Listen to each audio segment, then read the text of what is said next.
פרק י"ז.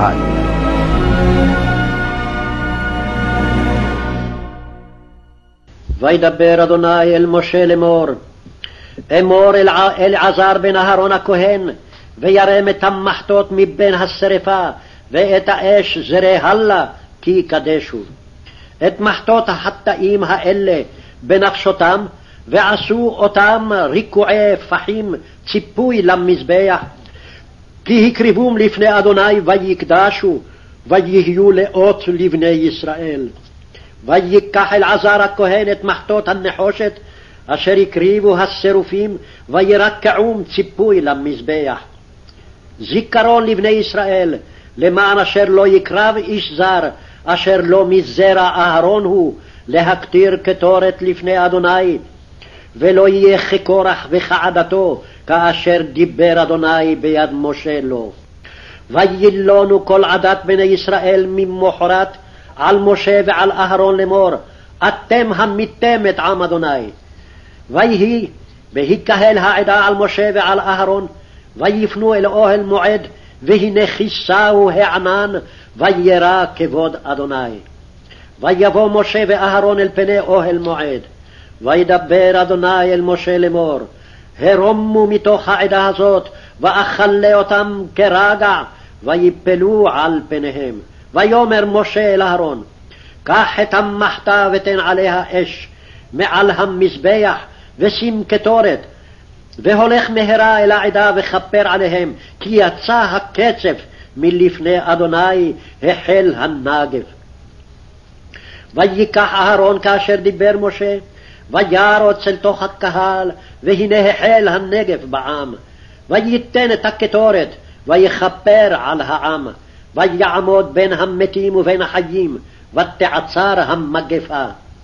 ויהיו המתים במגפה 14,700, מלבד המתים על דבר קורח. וישוב אהרון אל משה אל פתח אוהל מועד, והמגפה נעצרה. וידבר אדוני אל משה לאמור, דבר אל בני ישראל, וקח מאיתם מטה מטה לבית אב, מאת כל נשיאיהם לבית אבותם, 12 מטות, איש את שמו תכתוב על מטהו, ואת שם אהרון תכתוב על מטה לוי, כי מטה אחד לראש בית אבותם. והנחתם באוהל מועד לפני העדות, אשר יבעד לכם שמה. והיה האיש אשר אבחר בו, מטהו יפרח, והשיקותי מעלי את תלונות בני ישראל, אשר הם מלינים עליכם.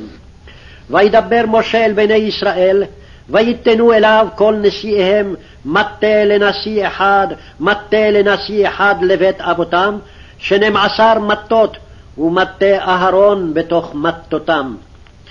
וינח משה את המטות לפני אדוני באוהל העדות. ויהי ממחרת, ויבוא משה אל אוהל העדות, והנה פרח מטה אהרון לבית לוי, ויוצא פרח, ויצא ציץ, ויגמול שקדים. ויוצא משה את כל המטות מלפני אדוני אל כל בני ישראל, ויראו ויקחו איש מטהו.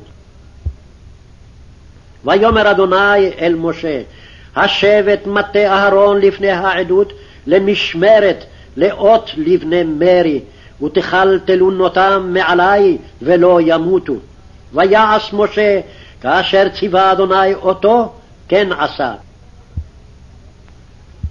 ויאמרו בני ישראל אל משה לאמור, הן גבענו, עבדנו כולנו, עבדנו. כל הקרב אל משכן אדוני ימות. האם תמנו לגבוע?